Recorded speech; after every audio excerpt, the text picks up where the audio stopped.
Olá, meu nome é Lucas, eu sou estudante do curso de Medicina Veterinária da Universidade de São Judas.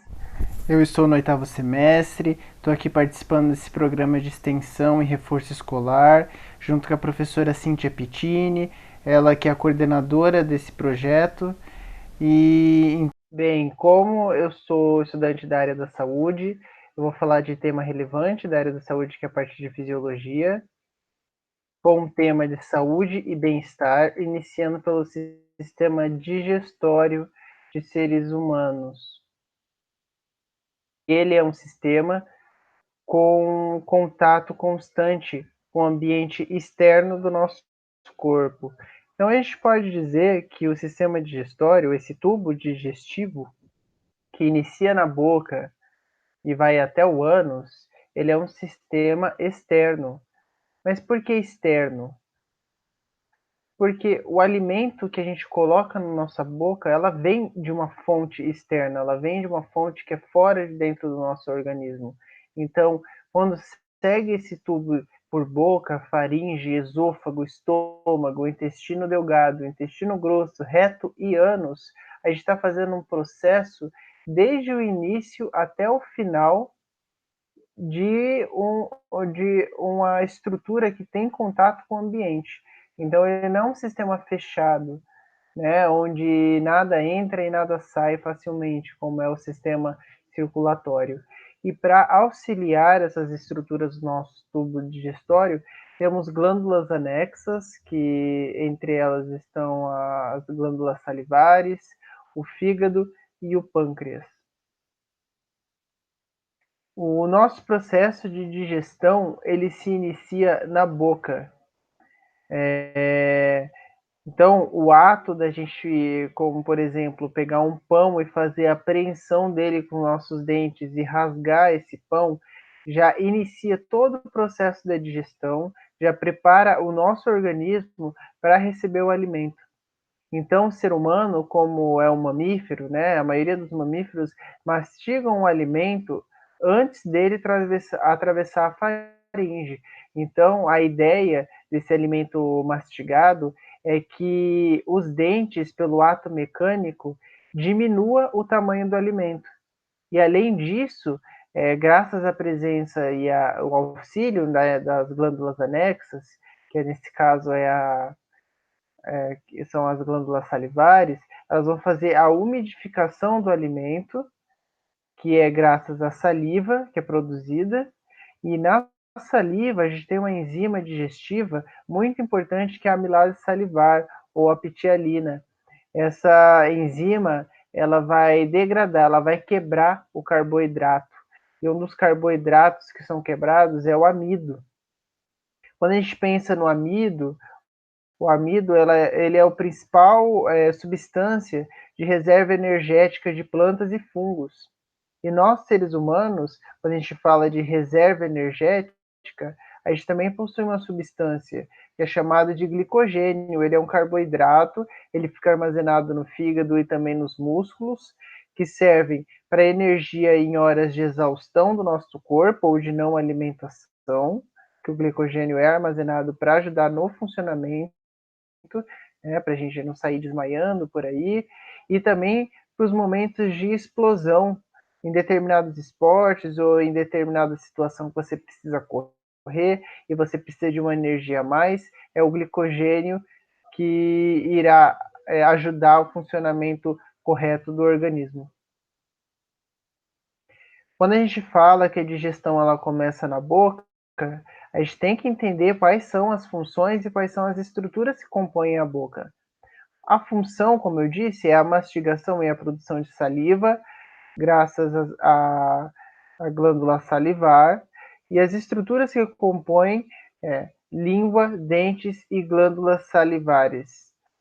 A língua, eu não falei antes, mas a língua ela tem um processo bem importante nesse processo digestivo, né? Ela é uma estrutura extremamente importante. A língua ela vai fazer o rotacionamento do alimento dentro da nossa boca. Enquanto os dentes vão macerar esse alimento, vão triturar ele, e as glândulas salivares envolver ele em saliva, deixando ele úmido, a língua vai rotacionar, vai rolar o alimento dentro da nossa boca, para que os dentes peguem os alimentos maiores e amassem eles e umidifiquem com a saliva presente dentro da boca. A nossa saliva, ela é constituída de água, principalmente, né, que compõe 95% dela, mucos, sais minerais e enzimas digestórias, entre as quais se destaca a amilase salivar, que ela vai digerir parcialmente o amido e transformar ele em maltose. E a maltose é uma parte pequena desse amido digerido que vai dar início ao processo de glicogênio, que é para a reserva energética. Logo depois da boca, a gente vê que o alimento ele chega na faringe e depois para o esôfago. Mas esse alimento ele não é mais chamado de comida, né? Quando ele é triturado pelos dentes e envolvido pela saliva, ele recebe o nome de bolo alimentar. O bolo alimentar ele passa pela faringe e é direcionado para o esôfago. Lá no esôfago, movimentos peristálticos são movimentos de cima para baixo, vão levar esse bolo diretamente para o estômago. Mas quando a gente fala de faringe, a gente tem que lembrar que a faringe ela participa de dois sistemas. Ela é uma estrutura comum entre o sistema respiratório e o sistema digestório. Então, para que a comida não saia da nossa boca e caia diretamente no nosso sistema respiratório, no nosso pulmão, a gente tem uma estrutura que é uma dobra de cartilagem, que chama a epiglote, e ela fecha a entrada para o sistema respiratório, pela glote. E isso impede que o alimento interrompa a entrada de ar. Tem um experimento que é muito interessante de tentar fazer, é enquanto você mastiga, você tentar respirar. Por impulsos nervosos, o nosso cérebro entende que a gente não pode mastigar e respirar ao mesmo tempo, porque isso ia deixar a nossa glote aberta. Então, a epiglote aberta vai facilitar a entrada do alimento para o nosso sistema respiratório. E isso pode ocasionar até a nossa morte. Então, é um artifício muito inteligente do nosso organismo de fazer com que não entre substâncias estranhas para o nosso pulmão. Quando a gente se engasga, vem aquela tosse, aquela sensação ruim, porque é um reflexo do nosso corpo para desobstruir a glote, que está tampada por alimento ou algum líquido. Então a gente expele da traqueia esse alimento, né, da entrada da traqueia, e ele volta o curso natural, ou vai para a nossa boca pelo impulso da tosse, ou ele cai diretamente na parte da faringe fase oral e depois ela passa para o nosso esôfago. Depois do esôfago, pelos movimentos peristálticos, o bolo alimentar ele cai diretamente no estômago, né? Que é um órgão saculiforme. A gente chama o estômago de órgão saculiforme por causa do formato dele. Ele tem camadas que vão desde a serosa, que é a camada mais externa, até a camada mucosa, que é a camada mais interna, que fica em contato com o alimento e todos os sucos produzidos por ele, né, que é o suco gástrico, que é extremamente ácido. Então, o alimento, o bolo alimentar, quando ele cai no estômago, ele sofre a ação do suco gástrico, que ele é rico em ácido clorídrico. O alimento se torna um líquido pastoso chamado quimo. Antes, o bolo alimentar ele já estava meio pastoso por causa da umidificação pela saliva, só que ele estava um pastoso mais levado para o sólido. Agora, pela ação do suco gástrico, que é uma ação química, ele fica líquido pastoso. Além do ácido clorídrico, o suco gástrico contém uma enzima chamada de pepsina, que ela vai quebrar as proteínas em cadeias menores. Então, a constituição do suco gástrico é ácido clorídrico mais pepsina. E quebrar as proteínas em cadeias menores é extremamente necessário para que o nosso organismo consiga absorver todos os nutrientes, porque as proteínas são moléculas muito grandes para passar para os nossos vasos sanguíneos. E no final do processo de digestão no estômago, o quimo é liberado para o intestino delgado. em um processo que leva de 2 até 4 horas. E essa hora de 2 até 4 horas é porque o quimo ele vai estar com suco gástrico ainda, que é muito ácido. Então a gente não pode levar, o organismo não deixa levar um alimento extremamente ácido, né, essa substância extremamente ácida para o intestino delgado, senão iria lesar o órgão e diminuir as suas funções. O suco gástrico ele é um líquido incolor, ele tem um pH extremamente ácido, a constituição dele, como eu já disse, é de ácido clorídrico mais a enzima pepsina. E o ácido clorídrico, ele garante que o meio é extremamente ácido, que é de 2, o pH, tenha uma ação antisséptica. Ou seja, é extremamente difícil que um micro-organismo, como um vírus e uma bactéria, sobreviva no estômago, porque é tão ácido lá dentro que ia lesar a parede deles e eles não iriam sobreviver. Então, aqui nesse esqueminha lateral, a gente tem o bolo alimentar, que por movimentos peristálticos do esôfago, por uma ação mecânica, mais chega no estômago com a ação do suco gástrico, que é ácido clorídrico, mais muco, mais enzimas, que é uma ação química, ele se transforma no quimo.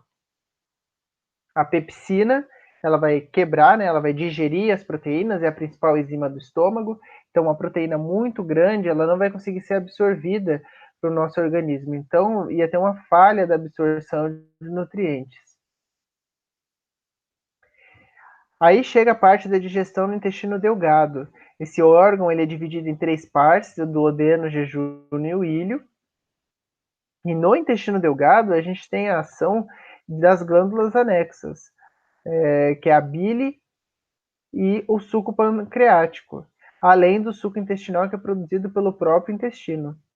Então, a gente tem o quimo que chega lá do estômago, vai sofrer ação química dessas três substâncias, né, da bile, do suco pancreático e do suco intestinal, e mais os movimentos peristálticos, que é uma ação mecânica das vilosidades do intestino delgado, que vai transformar de quimo para quilo. A bile ela é produzida pelo fígado, ela é armazenada na vesícula biliar, ela tem a função de emulsionar os lipídios, facilitando a atuação das lipases. Quando a gente fala emulsionar, a gente fala de uma ação detergente.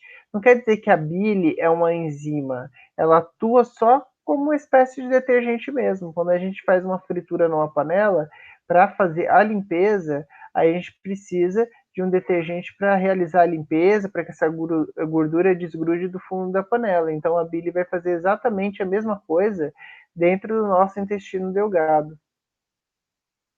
Quando a gente come um pedaço de carne, a carne tem muita gordura.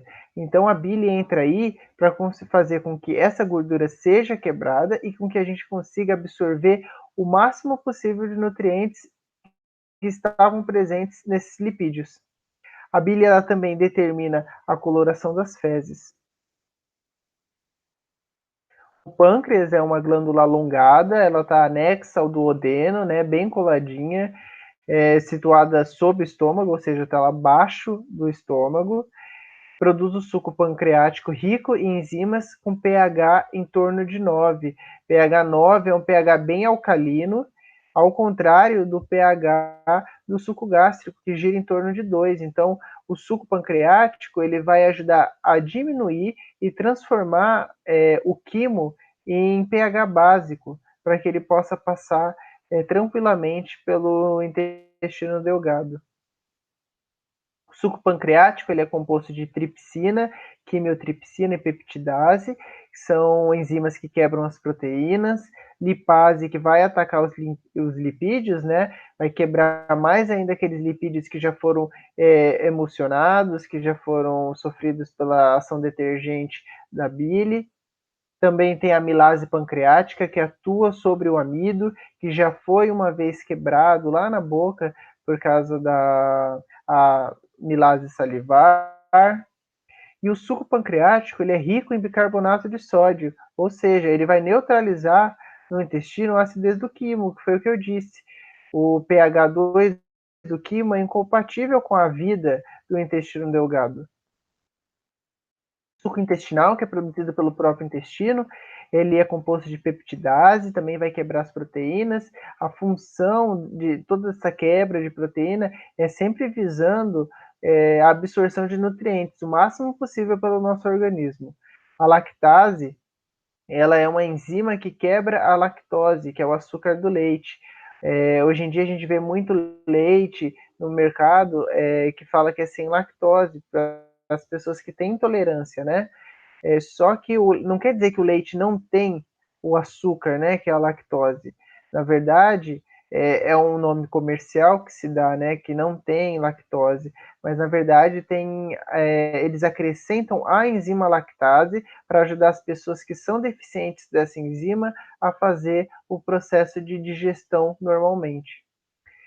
No suco intestinal a gente também tem a sacarase, que vai digerir a sacarose, que é um açúcar comum, e a maltase, que vai digerir a maltose, que é o açúcar resultante da transformação do amido pela amilase, como vocês lembram. Então, a maltose é um açúcar e vai dar origem ao processo de armazenamento de energia do nosso organismo. Então, esse conjunto de substâncias dos processos de digestão que acontecem no intestino delgado vão formar um líquido branco. Esse líquido branco vai receber o nome de quilo, de quimo para quilo. As proteínas foram convertidas em aminoácidos, os lipídios em ácidos graxos e glicerol e o amido em glicose. Ou seja, com todo esse processo, os nutrientes eles podem ser transformados em partículas tão pequenas que vão ser absorvidas pelas células do intestino. E aí, a partir daí, vão ser enviados para todo o corpo através da corrente sanguínea. Uma das estruturas do intestino, como eu iniciei falando, são as velocidades intestinais. Elas são as dobras que aumentam a superfície de absorção do intestino. Então, ela faz processos mecânicos de movimento e, com isso, os nutrientes são digeridos e absorvidos no próprio intestino. Depois da digestão do intestino delgado, a gente tem a digestão do intestino grosso. Então, todo aquele material que não foi aproveitado no intestino delgado, que não foi absorvido, vai chegar no intestino grosso e já pode ser chamado de material fecal. A gente não pode dizer que esse material fecal já são as fezes, porque ele ainda está muito líquido e tem muitas substâncias ainda que podem ser absorvidas.